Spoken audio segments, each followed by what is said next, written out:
Pope Francis, the 266th Pope of the Roman Catholic Church, died peacefully on April 21, 2025, at the age of 88.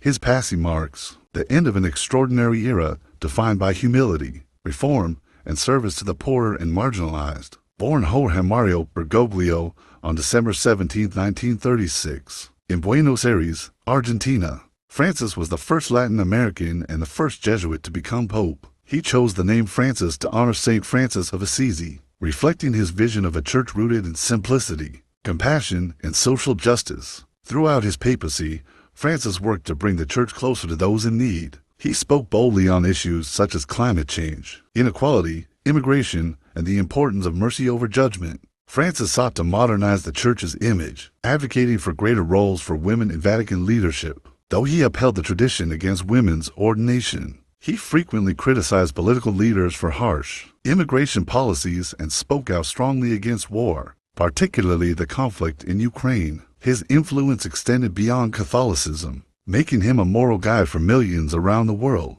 On Easter Monday, April 21st, Pope Francis's body was moved to St. Peter's Basilica for public viewing. Thousands have gathered in Vatican City to pay their final respects. A funeral mass will be held at St. Peter's Square, led by senior clergy, after which Francis will be laid to rest in the Vatican grottos near past popes. Following tradition, the Church has entered the interregnum, the period without a pope. The College of Cardinals, composed of 135 members under age 80, has been summoned to Rome for the conclave to elect Francis' successor. During the conclave, cardinals will vote inside the Sistine Chapel, casting secret ballots to 2 for times daily. Black smoke from the chapel chimney signals no decision. White smoke heralds the election of a new pope. The process may take days or even weeks. Several figures are already seen as frontrunners. Cardinal Luis Antonio Tagle of the Philippines is widely admired for his pastoral style, reminiscent of Francis. Italian Cardinal Pietro Parolin, the Vatican Secretary of State,